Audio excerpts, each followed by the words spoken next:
Welcome to The Best Medicine. I'm your host, Dr. Bradley H. Werrell, and we're here to explore options and potentials to help us grow as individuals and as a community with one another in these difficult times and challenging times. We're exploring all manner of potentials related to the human experience: physical, psychological, medical, spiritual. It's a wonderful opportunity that we now experience in this critical phase of our human evolution. And I welcome you to join us in our podcast, become more aware, and identify with people who are helpful and supportive of you in your efforts as a human being on this planet and elsewhere too.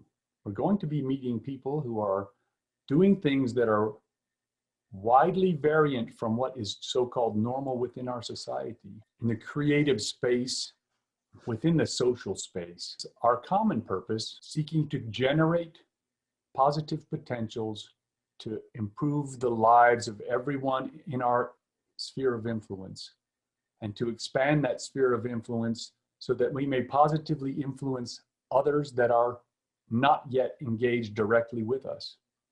That's the goal here. We will learn more about each other as we go. I wish you the very best. Thank you very much for tuning in.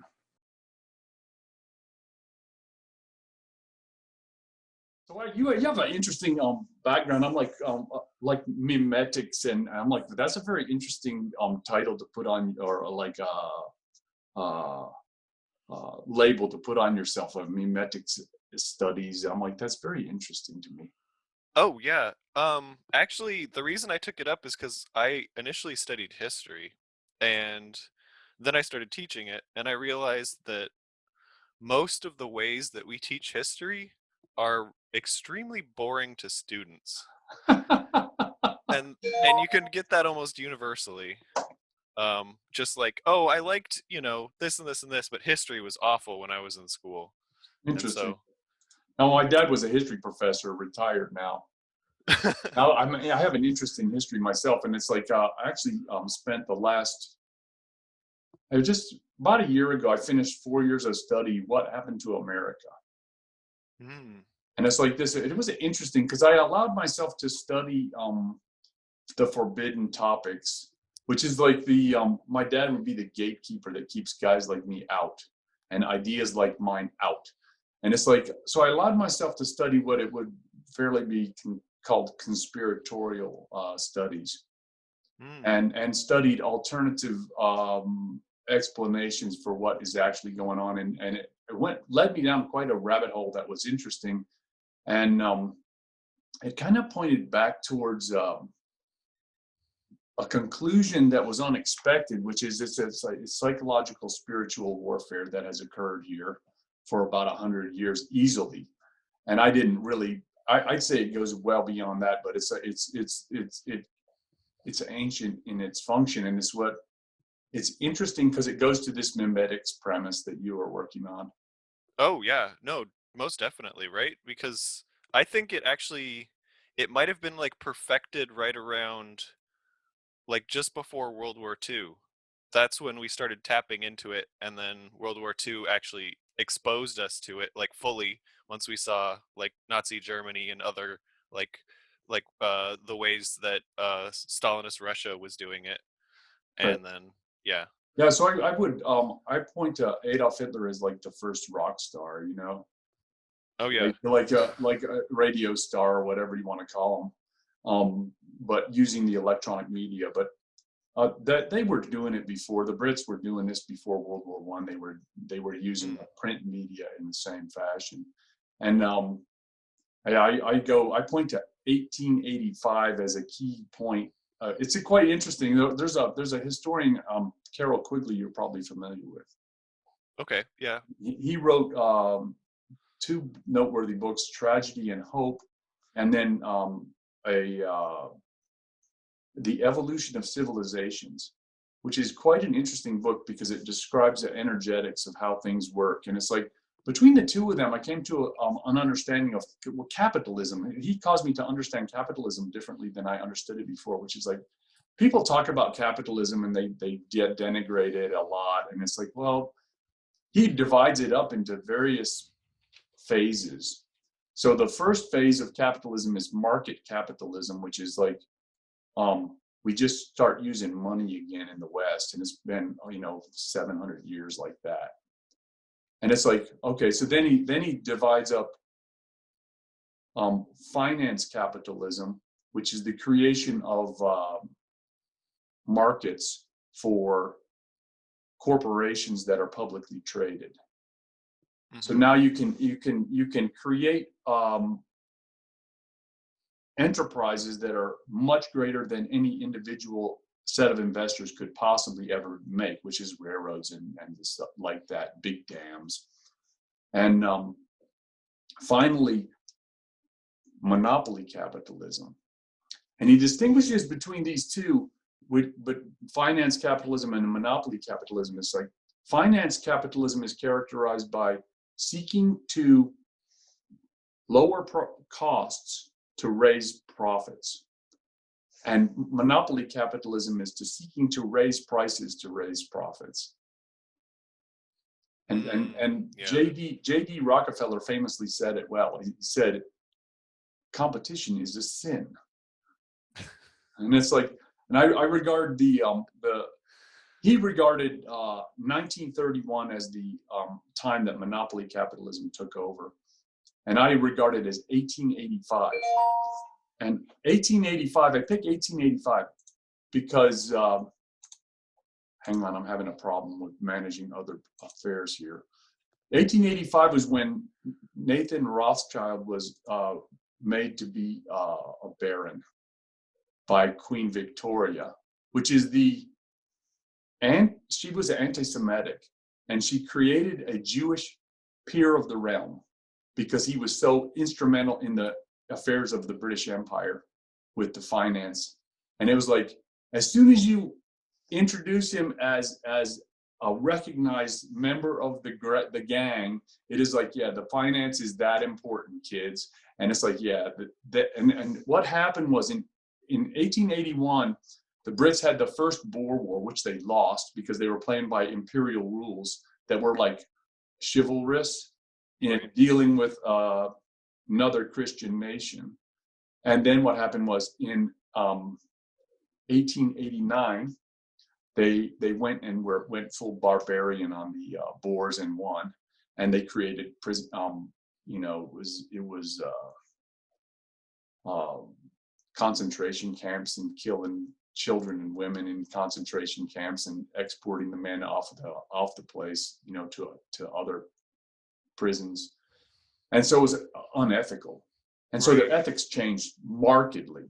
And I'm like, that was the moment of the introduction of monopoly capitalism in the affairs of the British Empire. They sold out. Interesting. That actually makes a lot of sense.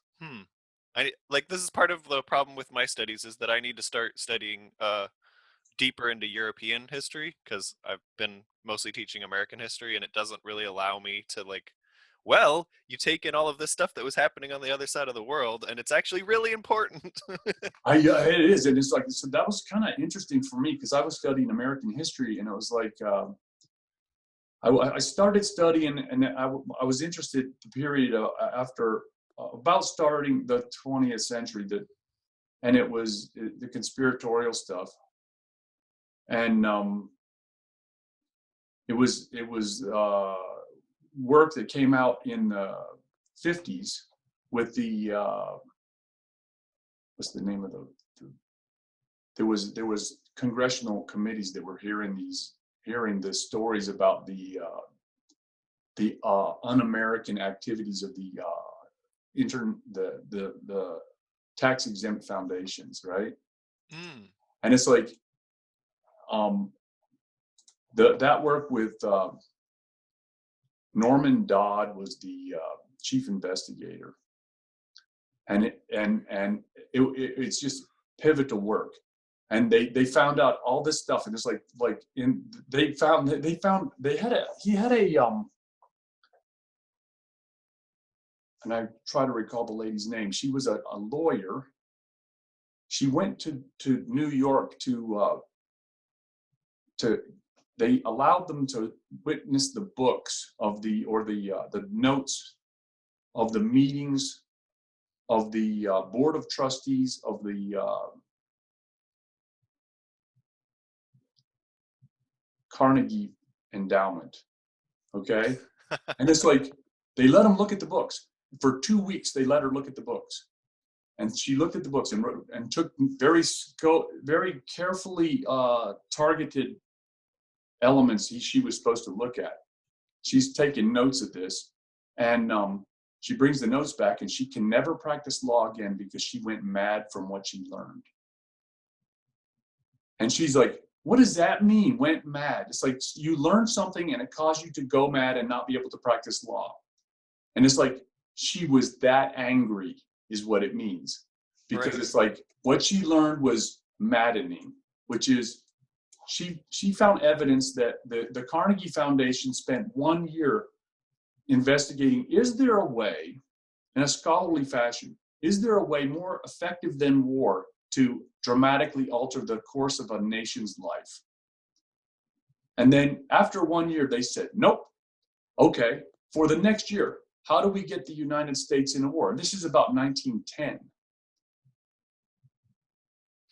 And then they said, oh, we must control the State Department. And so they set about controlling the State Department. And it's like all documented in there. And it's like this, it's like, so he brings all this stuff back to the Congress. And then they clamped that down hard. The investigation, and it was the Reese Committee is what it was. And it's like, this was in 1950. And it was, they were on it in 1950. And it's like, this stuff is just been well canned, like controlled narrative, which is the teaching of history is well controlled. And it's like, so my dad, well, he can't even begin to hear me talk about this stuff, man. It's like, wow. And I'm like, okay, I respect that. And it's like, you know, but I had to allow myself to do it. Do you know what I mean? To study it. But it's like, it's just forbidden topics, right? Well, yeah, for historians, I mean, if you can't prove it, then they're just like, I'm just going to completely dismiss it, even though there's a bunch of like tangential evidence like that points, like every single data point points to what you're saying is being true, and then they're like, well, there's no actual evidence for it, so we can't talk about it. That's it. And it's like, well, what's funny, I had this conversation with my dad, which was funny because I didn't expect him to agree with the premise. I said, you know, it occurs to me that if you think that what I'm talking about is a conspiracy theory, it matters not how much evidence I bring to bear. Is that correct? And he said, he agreed with that. And I was like, just about fell off the table, man. I'm like, whoa, man, I can't believe you agreed to that. It's okay. And so it's, you know, you're end up in a peculiar position because it's like, no, we're not gonna even entertain that conversation in the least place. So now how can I talk to you about things that are you know what I mean? Because you've separated yourself from reality in some sense because you're not admitting certain evidence or certain conversational topics even, right? Mm-hmm. And that's like the weird problem of this time period, right? Is that we have so many like pieces of data that are just jumping out of the woodworks because now we can record it digitally and it can be all in one place, and then someone can categorize it, that we tend to like just fall over ourselves just because we're just like, well, we don't have enough data. But well, no, it's a bitch because it's like here we are. We're I'm trying to draw you a picture here because I'm like, I've got a little image that makes sense of this process, which is what has occurred. Okay, and it's like this source of information. There's a source of information right there, okay? And it's like this, it's like the source of information is going to inform variously, okay? So the source of information, in this case, is a central broadcasting system. So the central source broadcasts down into the population, okay? And it's like, that's the model that was the 20th century liberalism was built upon, right? It's like we centralize the data, and it's too hard for everybody to get the information, and we broadcast it out, which is like it was newspapers before. Mm-hmm. But what has occurred here is this, okay?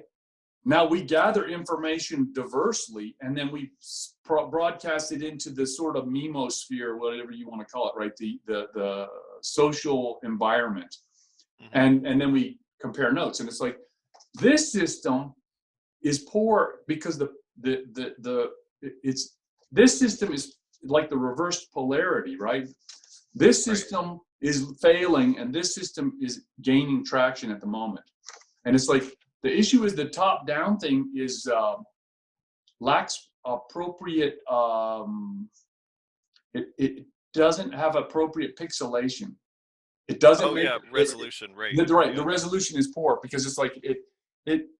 If there's no competing information sources, it makes enough sense that I'm not going to bitch too much. Okay, but it's like, dude, when I'm looking at the internet and your stuff makes no sense, it's like, you know, I'm calling bullshit, man. And I'm like, we're not having it, okay? And it's like, and that's where we're at, which is like, I talked to my dad, and it's like, because he gets his information from this central broadcast agency. He loves the New York Times, et cetera, et cetera. And that's great. And I got nothing to say that's going to be useful here, but it's like the bottom line is it doesn't make sense. And he goes, I bring information to him. He's like, I didn't hear that. I'm like, yeah, I know. I know. Your filters are high. Mm-hmm. Yeah. Well, that's the thing that I've been noticing in, just like trying to compile things recently, especially when you study like how ideas transmit, is like it's exactly like you were saying, that it used to be that we had authorities that we believed in, but then the recent times kind of proved to us that they were corruptible and that they had agendas and that they had narratives that they wanted to push, and that changes the information. And so we Yeah. can't trust them to present us the information anymore because they have an agenda. They have a point of view that they want us to see, and This is a that's good. good. Yeah. That's a good point, and I would like to elaborate on that a little bit. I'm a physician. If you didn't know, I'm a family practice physician, and I became interested in this thing because it's like this. So I've been in private practice. I was in for 13 years here, and then we sold out to the hospital about a year and a half ago because it's like that. That's the handwriting on the wall. The establishment is crushing private practice, small private practices. No, So we quit. not just that, right? Oh Like yeah, that's from my mom, I heard that hospitals are getting bought out too. Like, oh yeah. It's yeah. like this is giant consolidation. But so in my tenure as a family practice physician, in 20 years, I have maybe had two people come to me with some drug they saw on TV. They wanted to try something that was on TV. They saw it on an ad. And I'm like, okay. So why do they advertise so much? Okay. Just like this. So you think the advertising is to drive traffic. Does that make sense? To cause people to want that drug? And it's like, clearly it doesn't work that way. That is not what's happening. Because in 20 years, two patients coming to me for a drug is not going to pay for an ad. Okay. And it's like this, what is really going on? And I'm like, I thought about this, and I'm like, what is really going on is I'm giving you billions of dollars to your television company. Okay. I want you to make sure that the news is never bad about my company or my, you get me? It's narrative control. And it's like, it's blackmail. It's just a bribery.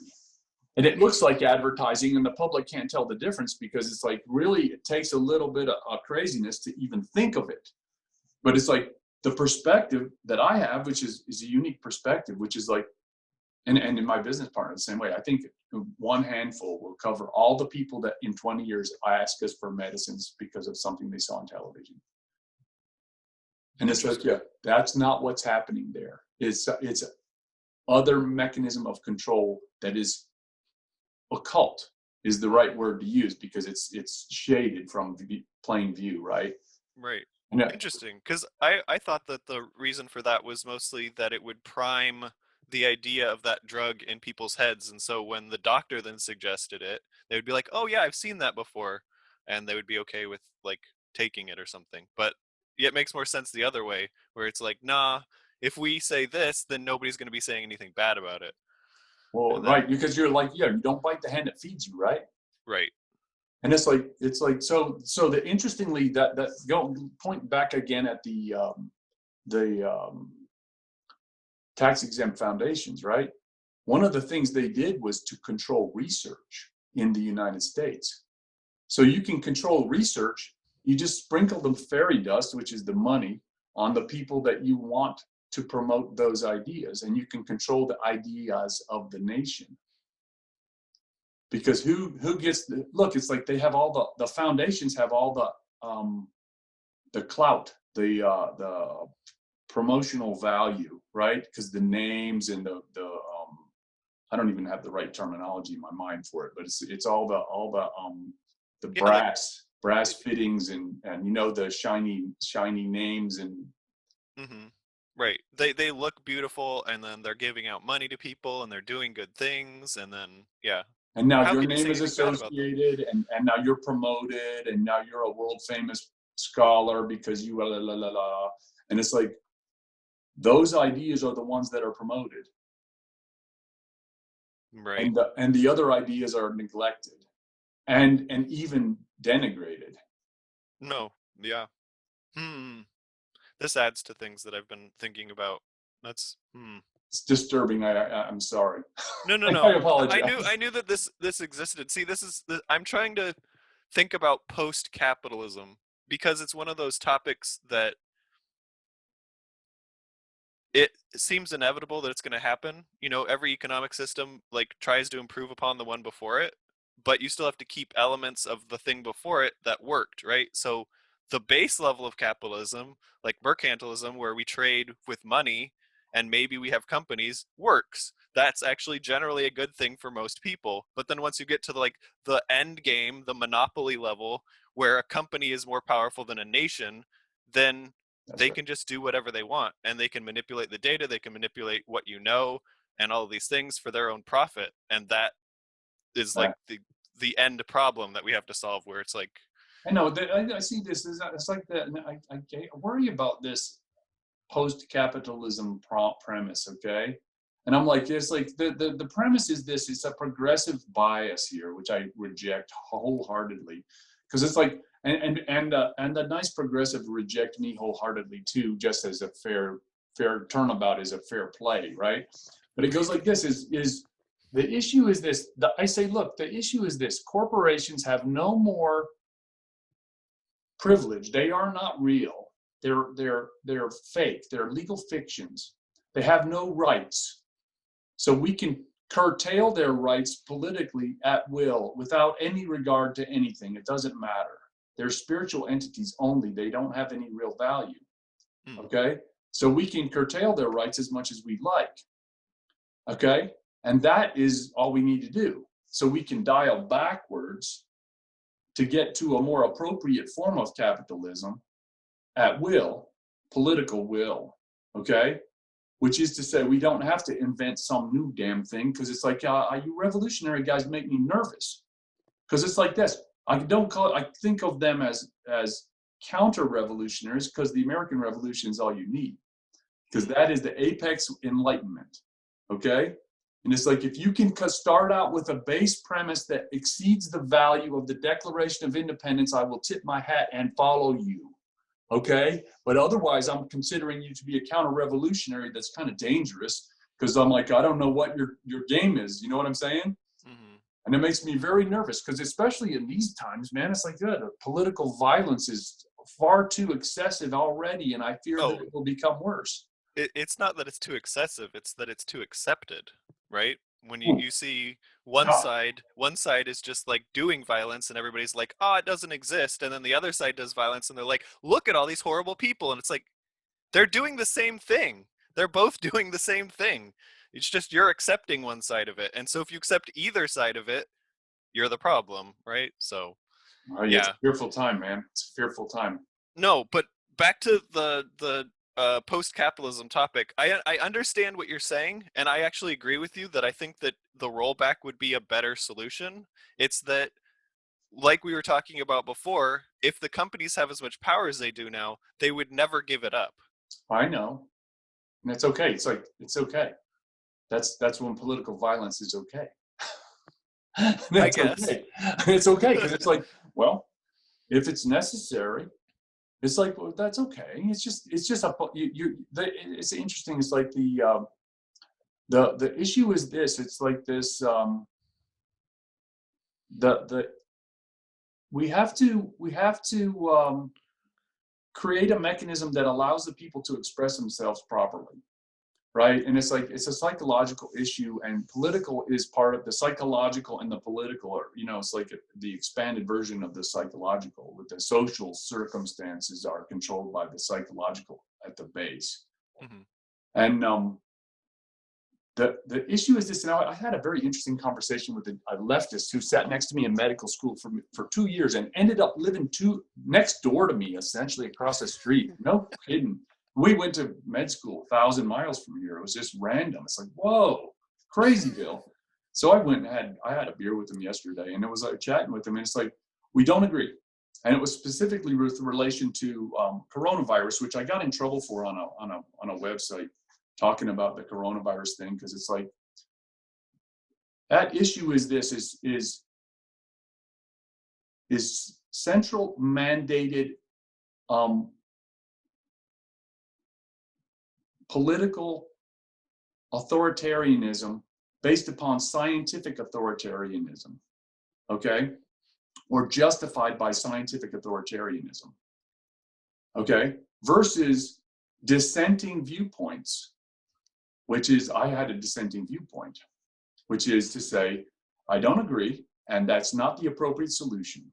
Now, the interesting function of it is this. Look, we live on one planet, so we are obligate cohabitators, okay? So there's no, we're gonna split the planet in half or something, right? Right. We are in the same biosphere. So we have to get this straight from that perspective. That's number one. But number two is, all political associations are elective. They're voluntary. Because I always have the right to dissent, even at the risk of my own neck, right? Mm-hmm. And so the issue here is this, is that the scientific authoritarianism justifying political authoritarianism is unacceptable, and it's repugnant to Western civilization and individualism. Yeah. And so it's like this. So my point was, the individualism of the West demands that there be no such political authoritarianism under, medical emergencies, because the people don't agree. The people may comply, but they don't have to agree. And it's like forcing them to agree, which is what they're doing in Australia, for instance. It's just god awful. I knew that was going to happen.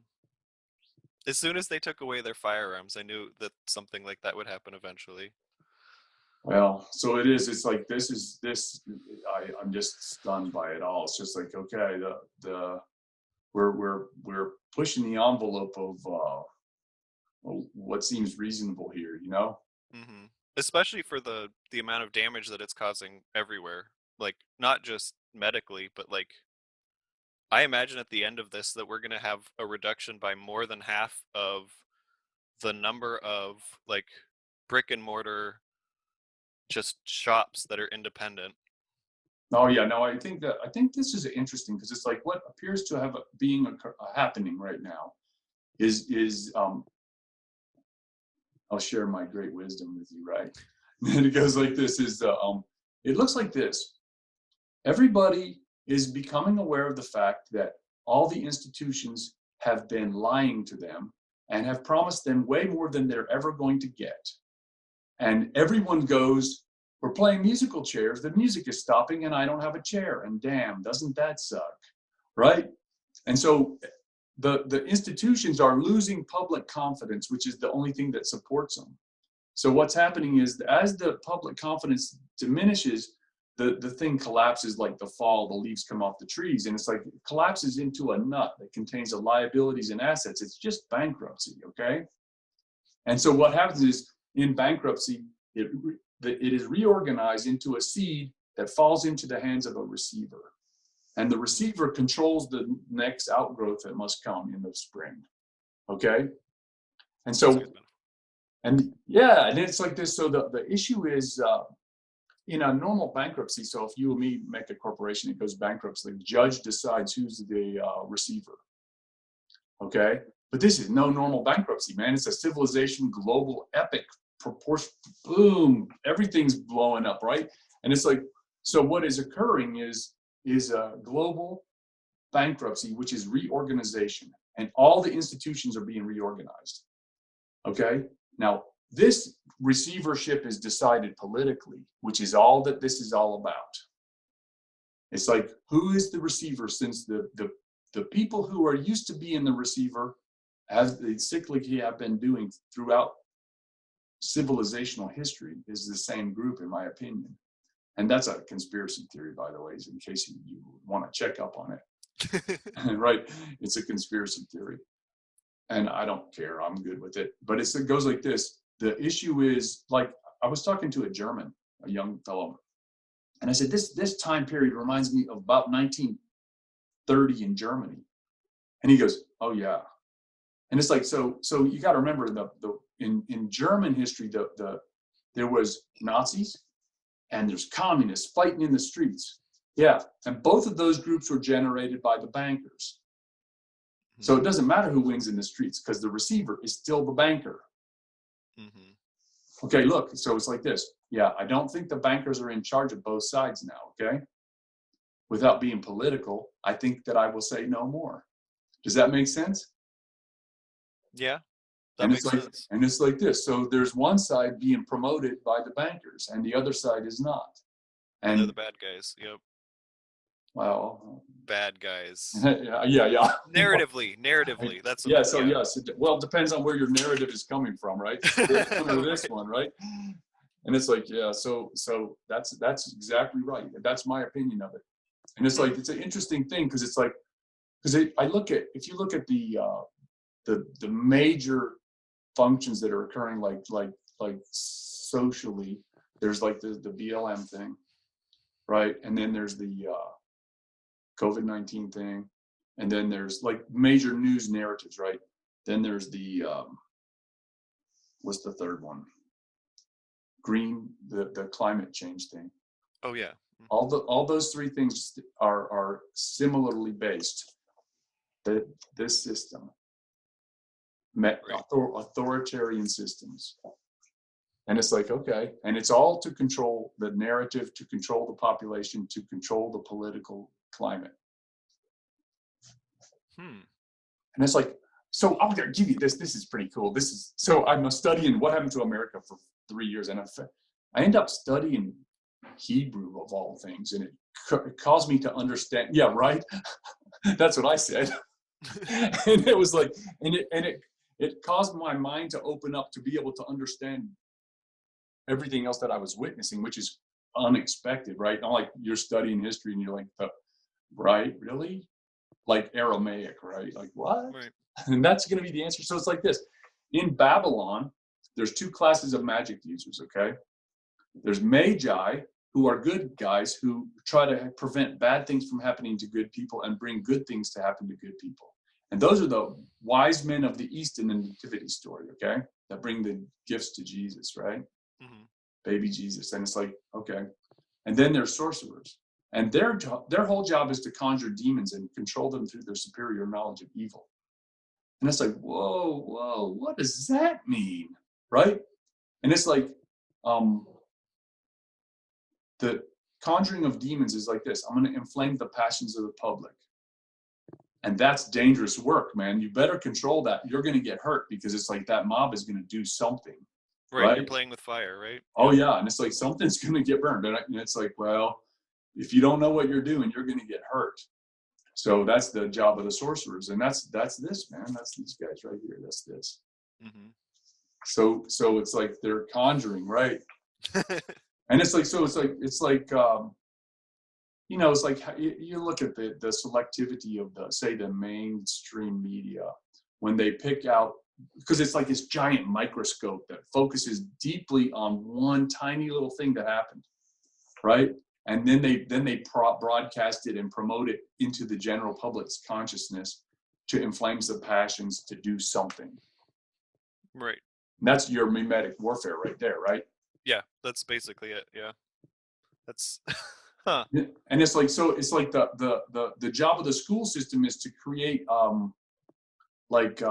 symbols to put them in the public mind, so that then the media can push the button that pre-exists in the minds of the population at will. Interesting. Yeah, okay. See, this is interesting because my studies in memetics led me down similar paths, in that I've always seen the reason that I study it so that people aren't influenced by it, because it's to create a shield against being influenced, you have to understand what is influencing you. So that's like why I want to integrate that into education, is because if I can give this knowledge to students when they're young, it'll be almost impossible for them to be fully mind controlled by these entities, especially once they have a prior knowledge of the things that are going to be coming at them as they grow older. Yeah, right. So it's like this. It's like all you have to be aware of is this. It's like if you hear a piece of information from any source and it drives you wildly mad, right? Like deranges you emotionally, that is the button. Your button has been hit. Okay. And it's like, then you have to step back and not be active. Do not activate yourself based upon that emotionality. You have to be aware of the fact that you got supercharged by getting a button pushed, right? Because it's like you read something, or you watched some TV program, or saw this on YouTube or whatever it was, and it's like now your strong emotional response is the warning sign. Mm-hmm. And that's the hardest time for you to be cognizant and rational about what's going on, because you're all charged up, right? Right. That's the key. And it's like because it's like the purpose of the whole thing is to get the people charged up so they're not thinking rationally, and that's the easiest time to control them. Right, because then they turn into the mob, and then the mob. Well, see, no, the mob is okay. See, because it's like the mob is Lenin said it right. The easiest way to control the opposition is to lead the opposition. So it's like this. It's not a mad mob of people, or a mob of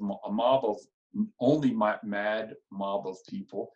It is a mad mob of people that have some selected mercenaries sewn in there that are rational leaders, that are controlled by the sorcerers with intention, right? And it's like it has all the earmarks of a wild mob that is uncontrolled. Yeah, it's not uncontrolled, because that's stupid. You don't cut loose uncontrolled anything if you're going to try to control a situation, right? Right. Well, yeah, like higher level stuff, right? Yeah. That's always what I said to people, is I was like, well, why would, the problems that are going on right now, why would they be funded by very wealthy people that have a lot to lose? And it's because they don't have anything to lose. They know that all this stuff that they're riling up will eventually be put down, because it's not going to actually affect them if they can control it properly. That's right. Now, there was a young fellow that was a medical assistant of mine, and I always warned him about such matters. And I'm like, look, it's like this, the people who think they're going to overthrow the establishment, right? They're gonna have a revolution, and they're going to throw off the richies and get rid of them forever, are fools. You're deluded, man, because it's like this. They're the ones that are paying for your leadership, and they're the ones funding the revolution, because they're trying to get rid of the conservative guys like myself who don't want to counter revolution, right? That's the necessary function. You're just a useful tool, right? And it's like, so you don't want to be going down that road. That's a wicked bad road. It's like, and you're not going to achieve the ends. It's like, There was an interesting book by a guy, I can't think of his name right now. He's a Cuban fellow. And he wrote a book. He's like, the Cuban Revolution is the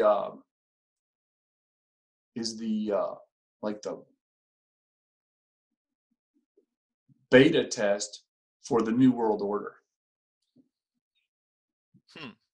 And he's like, oh, the Castro was tight with the Rockefellers, man. And it's like, the purpose is to make everybody live in poverty. And it's like the function of it is like, it even gets worse, because it's like the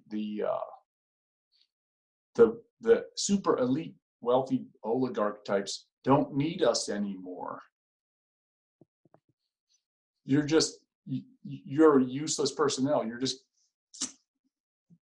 That's the things that I've been worried about too, especially as automation becomes more common, where it's like, we could do the altruistic thing and like provide a basic income, but what would be the point? Right? There's no reason for you anymore. You've just made yourself obsolete. There's only needs to be a select few people that can maintain the machines and build new ones. Right. So this points to we go to American history again, right? So the William Penn and the Quakers there started importing the Scots Irish, right? You bring the Scots Irish in because they're tough dudes from the bad part of Ireland that's Protestant nominally, and they're just tougher than nails, and nobody loves them, and you put them in between you and the savages in the West on the border, right? To keep the Indians away from the nice Quakers. And so they did. And it's like, okay, so what happens is they got all these guys up Western Pennsylvania, or like in the mountains there. And these guys, well, they were rude. These guys will squat on the well-to-do lands that are not theirs. They're just squatters. And it's like, they would send the men in to enforce the laws and get them off there, and then they would leave. And then when the mercenaries left, they would go back, because it's like, you got all the good land, we're going to use it, right? And it's like, it's just lawlessness, right, within some confines. And it's like, that's the attitude here. It's like, yeah, we're not, yeah, okay, we'll do what you say as long as you're around to tell us, and then we'll do whatever we do when you're not here. And it's like, we're not going to play by your rules. I'm sorry. That's the right way to think about this process. And it's like, it's like so it's like this, we're not having medical authoritarianism. We're not having an authoritarian government. That's stupid. That's just dumb stupid. We're not going to do it. We're going to be Western civilization, or we're going to have a problem. Okay? And that's the way we're playing, because it's like, you think about this great history that, the tradition that got us here is like thousands of years of this individualism that led to this moment here. And it's like, yeah, we're not having a anti-individualist function here. We're not going to do it, because it's not, my forebears didn't die, bleed, sweat, and generate all this to roll it up in and piss on it and walk away, right? That's not how this is going to play out. And it's like, because it's like, we wouldn't be doing a service to our forebears who put so much effort out to generate this tradition that we share, right? And so it's like this, it's like, okay, so there's, it's like, it can get quite rude. So it's like, everybody should be on their best behavior, because we don't want to have to get to the baser elements, right, of what actually is going to happen here, right?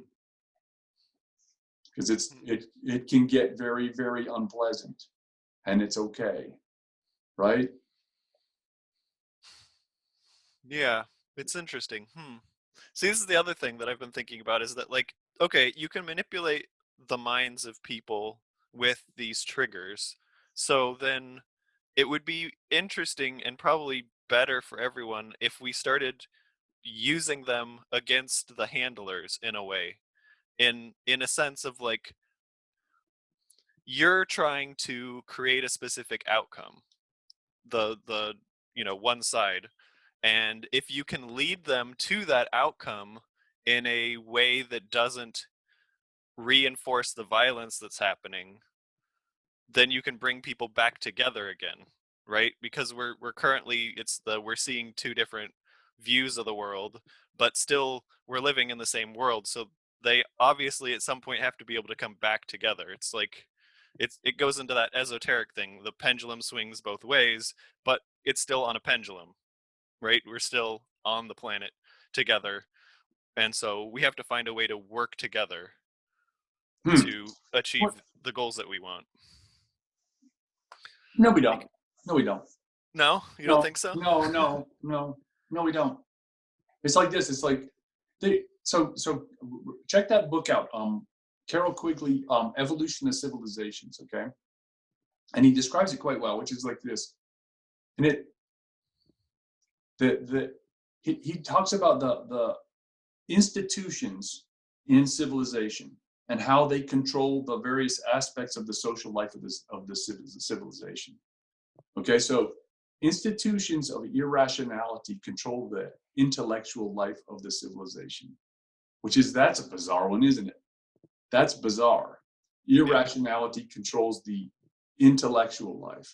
And the second one, institutions of oppression control the political life of the nation. Okay? And the institutions of imperial war control the elements of force. Okay? And so the institutions of class oppression is that controls the political life. And it's like quite interesting because it's like you hear Nietzsche talk about the transvaluation of values, right? Mm-hmm. So we're gonna go back to American history because there's a great book by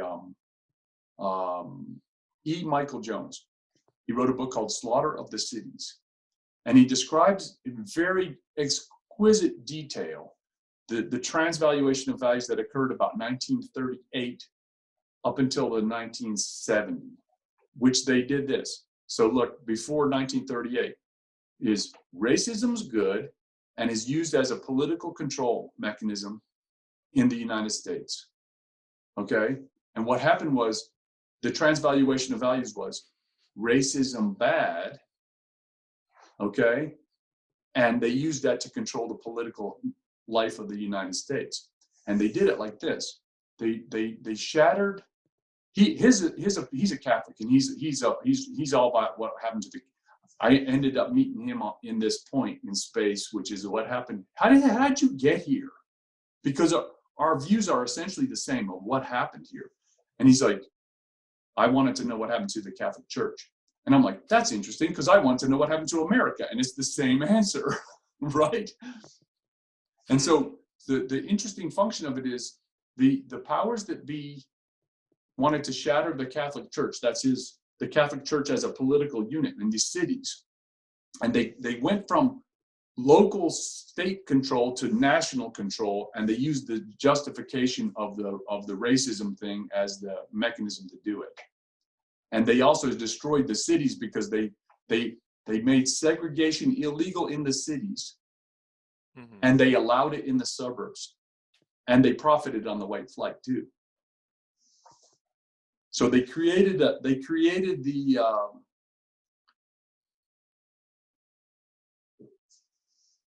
the gradient, okay? You create fear for the whites in the city, and you give them a haven in the suburbs that has no blacks in it. And you force the blacks in here, and you do not do that in the suburbs. And he makes a great case for it. And it's like, well, it's brilliant move, a brilliant political move by the people who are handling the situation on the oligarchy types, right? Right, because then all those people that were in the city's churches then are all spread out. Yeah, you just messed them all up, man. They're done. They're disorganized now. Interesting. And what you get profit because you sold them tracts of land in the suburbs, and now you've separated the people by and you've changed their patterns of behavior. Now they got to buy a car to do their thing, right? And it's like just drastically altered the life of the people.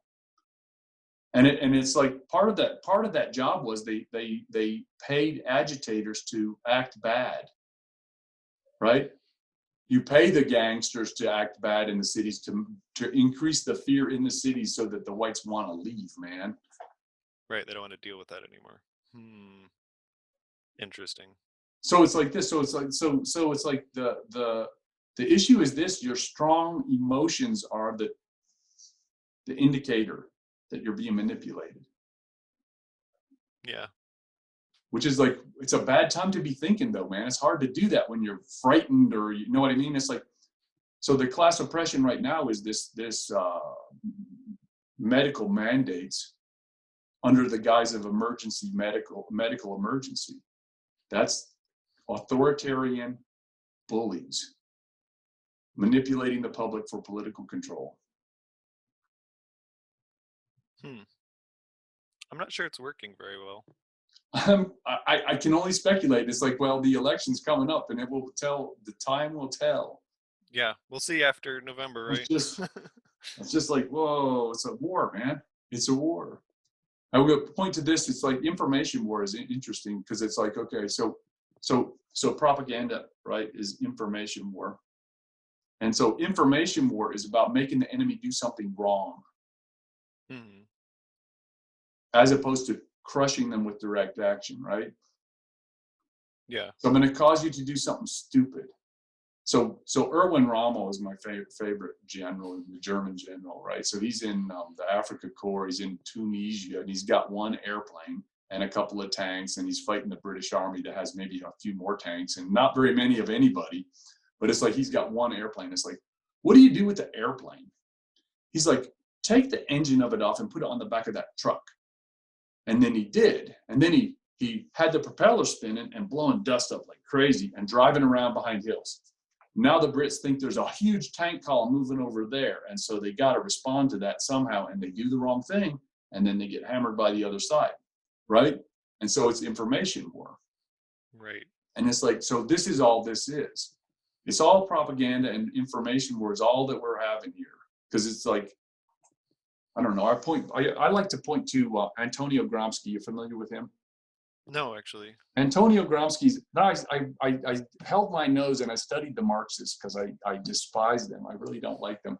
And I'm like this, but I held my nose. Antonio Gramsci was an Italian Marxist.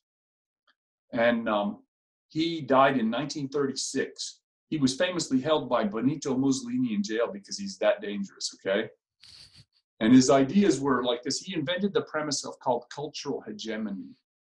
And that's this right here. It's like this. So the cultural preferences of the elites are projected through the social institutions into the general public.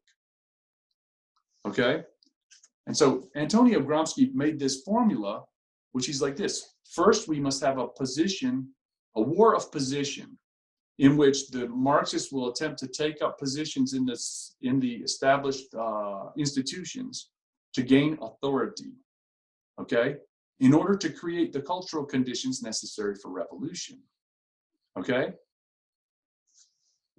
Then they'll have the revolution, and then they have the war of maneuver, which is the kinetic war with the forces of reaction to the revolution, in which they're going to mop up guys like me. Okay, and it's like this. That's precisely. This was called by a German Marxist called Rudi Dutschke. He called this the Long March Through the Institutions in 1970. And I think it's like they thought they had the revolution set up in 1970 when the Weather Underground was doing their thing. They were trying to instigate the revolution, and they was obviously failed, right? Yeah. It's like this. Oh, yeah. Here we are, next turn of the wheel here, 2020. Is it? Yeah. They're pushing for the same thing now. Right. But now they have control of all the institutions of education, pretty much. For the most part, yeah. And it's like, but it's like this. It's like this interesting to try to wipe out these stalwart Western civilization people that are like the backbone of the country. It's like you don't understand. I don't think they quite understand what they're dealing with. Well, yeah, That's I think the big problem, right? Is that there's the idea has come out, the meme of independence, the individual overall has come out, and more people agree with that than disagree with that. And so it's I like don't, fighting. I don't think so. I think that's not quite true. I think that that's an impression that is widely believed, however. Maybe. It's like this. It's like, look, it's Socrates said it well, right? Because he was given the option: you can take the poison or you can leave town. And that was in a time when the town and a man without a town is a thumb without a hand. Okay, he's like, what's the point of it? He just took the poison. Okay, and it's like this. It's like we are built in a social environment. Okay, we're social animals, and we don't survive very well with just us individually.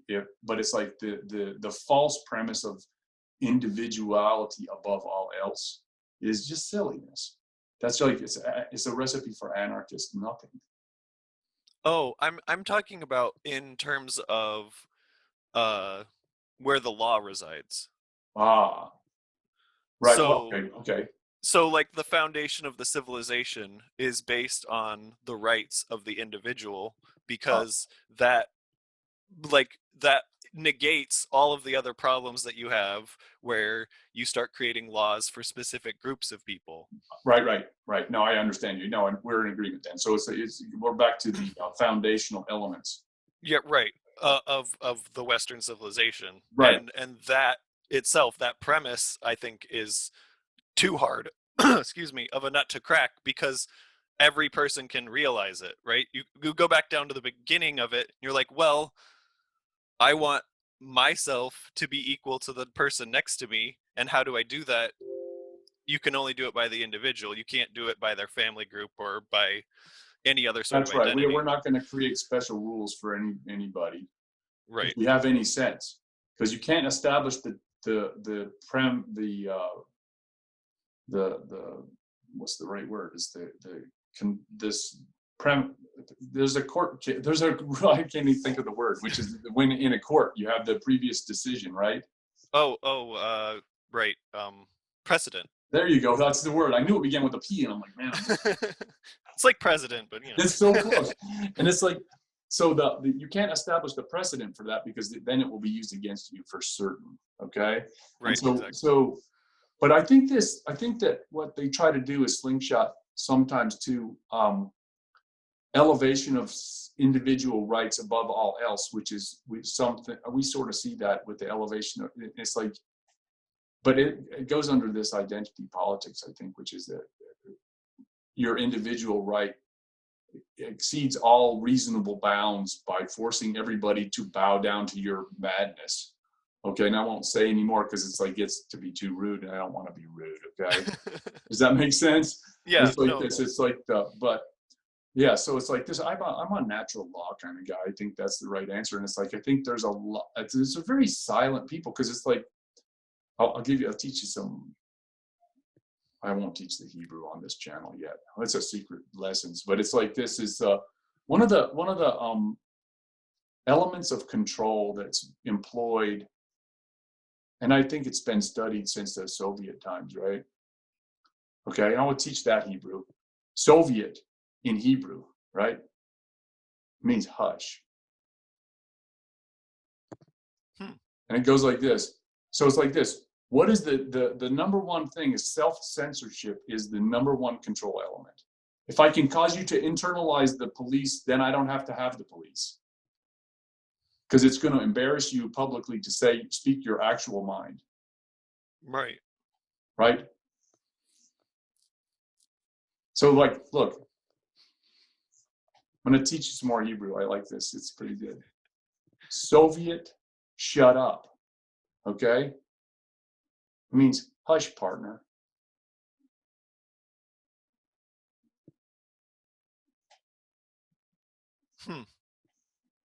And it's like, the trick is that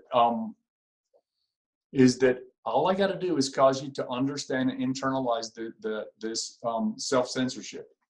and which is what we have it in the institutions of higher learning at this point. It's like the self-censorship among people is quite high in the academics.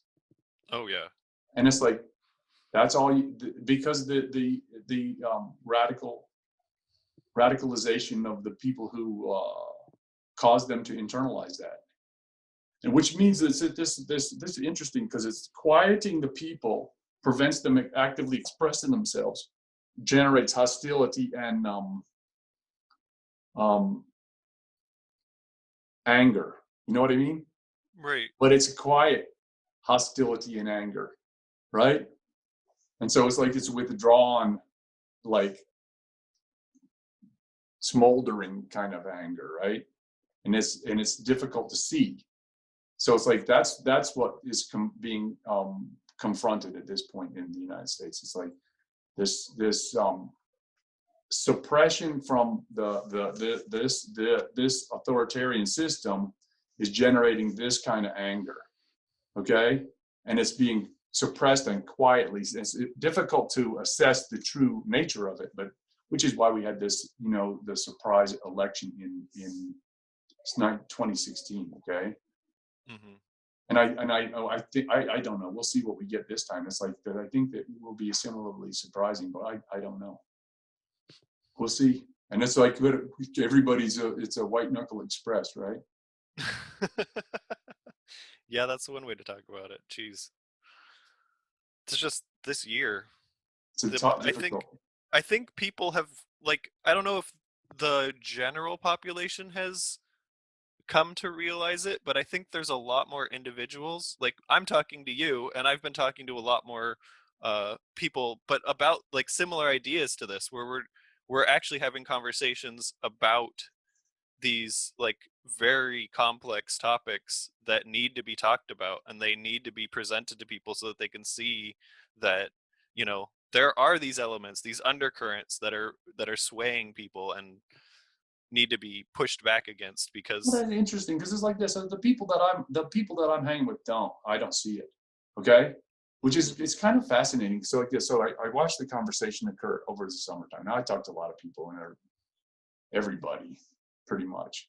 And it's like, but I live in a rural town, and it's like this. The conversation among the men went like this: first part of the summer, for the first 3 months, I would say till June, it goes like this. It would be recognized from a war movie. Okay, halt, advance and be recognized. Okay. And so if you're not recognized, you're not getting past me into the camp. Okay.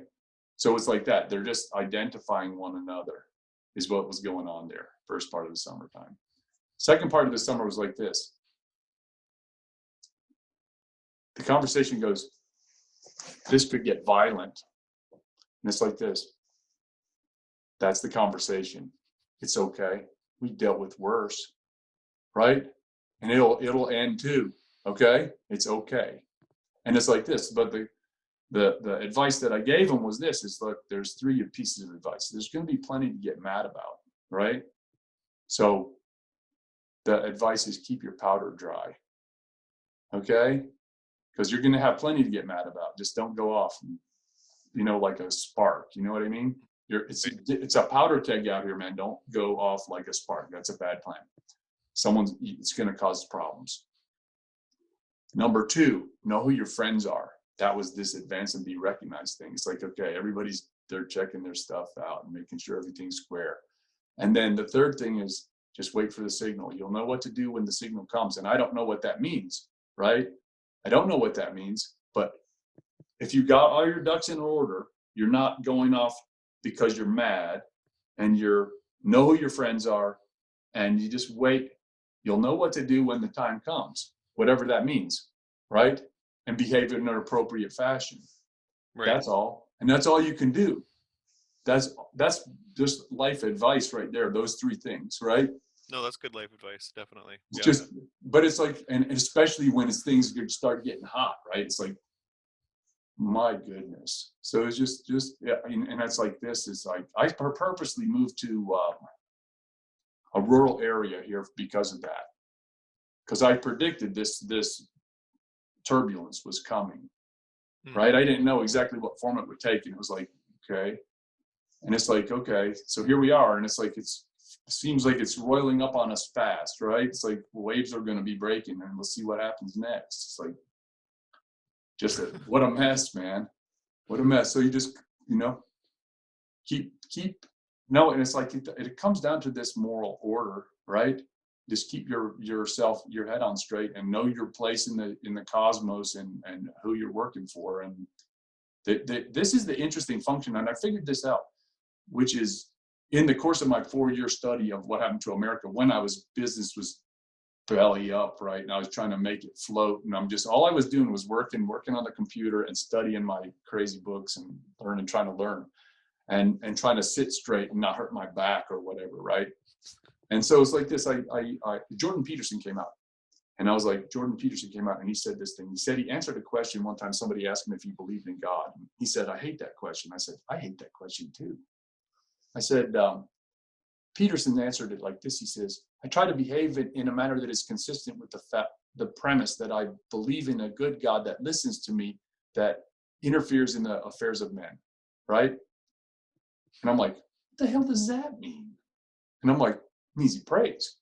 So I start practicing praying because I'm like, I'm going to do an experiment, like a 90-day experiment. So I start praying. I'm like, yeah. And then I said, I'm trying to fix my back. I'm doing squats. I'm working on there. And I'm trying to learn what happened to America. And I just prayed. I prayed for 2 things: to be straight and true. And that's all I'm trying for. If I can do that, then I'm kicking ass, man. I'm like, if I can do those 2 things, then I'm not asking for more right now. Okay. And it's like that. Yeah, my back got better faster. I figured out what happened to America in 3 more years or whatever, right? And I'm like, that was a good experiment, right? And I was like, that was a good experiment. And it's like, but what's the significance of it? The theory goes like this. This is what I tell people. All the harm that I came to in my life, okay, was self-inflicted based on the faulty premise that I was a free man. Okay? Now, Bob Dylan said it well. You got to serve someone. It might be the devil, it might be the Lord, but you got to serve someone. And I think that interesting, like psychological warfare that has occurred, that is the premise that is designed to deracinate the public from the religious past. Okay, let's say it that way. Is that you're free and individual and isolated, alone, and make your own way in the world. Does that make sense? As opposed to connected to everything else.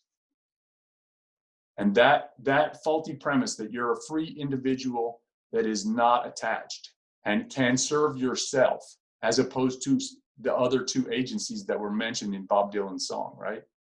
I've heard that before, actually. I've heard that in a context that's completely different than this, but it's the one problem that humanity has is the faulty idea that we're alone in the world, or just alone. And it's, no, you're connected to everything. Everything is connected. It's just you can't see the threads sometimes. That's it. So that's the first word of the Bible in Hebrew, right? Aramaic or whatever. Brashit. Okay? And it's translated as Genesis, okay? Brashit. It means bara, to make, shit, which is a funny word. That is there's the same word for bush, okay? Bush, thicket, and discourse is the translation of that from the Hebrew. Okay, so make discourse, make conversation, right? And it's like, so the bush in the Bible is, look, the bush in the Bible, this is what started me on the Hebrew studies, right? Because I'm like this, the bush in the Bible, there's the bush that caught Abraham's ram, in which he discovered the good God. And then the bush that is the cell phone that talks to God that Moses used, right? The burning bush. I'm like, well, this is a very interesting literary symbol. I better study this. It merits further attention because it's a direct intervention of God in the affairs of man, right? And the word is spelled shin, yod, to. Said, shit, made me laugh. I'm like, you got to be kidding me, right? And so it's like this. Then I translated back into English and it said discourse. And I'm like, whoa, because that is the cell phone that talks to God. It is the discourse. So I'm getting ready to talk to a philosopher named David Scribina, he wrote a book called Panpsychism in the West. And panpsychism in the West, the basic premise goes like this. The universe is conscious, and it's attempting to communicate with you all the time. And your job is to communicate effectively, and that generates the field that you call your experience, okay? Which attracts certain things and repels other things. Does that make sense? That's kind of how I see the world. So yeah, that's makes a lot of sense. That's it. We're 100% on track then, because that's the only word of the Bible you need. You need that one. That's all you need to know. If you do operate on that premise, you can align your field properly with the creation, right? Interestingly, in the Greek, the word would be techne logos, or technology. Yeah. It's like this. This techne is to have an intention to create something in the world, and logos is the way the world is built. So it's like that. It's a very interesting premise. Now I'm like, so it is this, is just be right. I think intentionality is the basic element of all of our experience, okay? So if you line your intentionality up correctly, then you'll be okay. You'll be protected, because you're not going to generate errors in the field, that you're not going to cause things to come after you that from the rest of the unconscious. In Jungian psychology, that everything that is not me is part of the unconscious.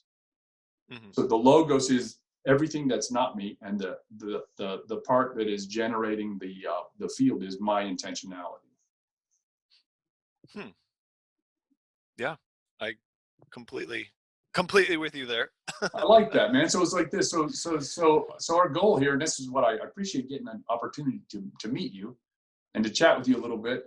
And we line up our fields a little bit, right? It's like, okay, because it's like conversational. We line up our conversation and generate a wider field, because now there's two of us, we lined up, and we make a better magnet, right?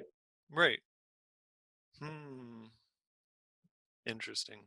I like this. It's all, yeah, that's the right answer. And it's like this. So it's like this. It's like, so you just remember the 3 rules, right? Keep your powder dry, man. Know who your friends are, and just wait. I don't know. We'll figure out what that means. Right? Right. Well, so what are you going to do? What are you up to these days? What's as we prepare to part? Tell me what you're up to. I'm building a space for it's a website that I'm trying to like find different technologies that people have built, and then write or consolidate guides so people can use them. So like Zoom, it would be, you can go to Zoom, download it, and then here's how to use it. But then just for resources across the internet, just to help students out in learning. And that's kind of what I'm working on right now. And then beyond that, I'm trying to, I'm not sure if it's going to be a school or a foundation, but I want to start a school that actually teaches kids, in my opinion, a proper way of going about the world, which is like being mindful of yourself, understanding your emotional states, understanding your body, and then using that to enhance your learning and your experiences in the world. Because I've worked in public schools for several years now, and I think that I have to go my own path because they're not aligning with how I see education and how people need to be educated. So, well, yeah, I like that, man. I'll look forward to helping you out. Okay, well, because I'm interested in the same thing. It's like generating resources for people to access to gain information that is useful and beneficial, right? Mm-hmm. And then help them line it up so that they get where they need to go, right? That's right. All. That's what counts, and that's good, man. You're on the right track. Become the Magi, right? That's right. And watch out for the sorcerers, man. All right. Well, it's been a pleasure chatting with you. You as well. It's been almost 2 hours now. Wow. No, it's been about an hour and 10. It's not. Oh, hour and 10. Oh, excuse me. Yes. It's all very good, man. I look forward to. We'll chat again, I hope. Okay. I think that'd be great. Let's stay in contact. Real good. You take care. All right. Take care. I hope you enjoyed this episode of the Best Medicine Podcast with Bradley H. Werrell, D.O. Don't forget to hit like and subscribe below, either over there or over there. Also, if you're interested in a medical consultation with myself, there's also information below.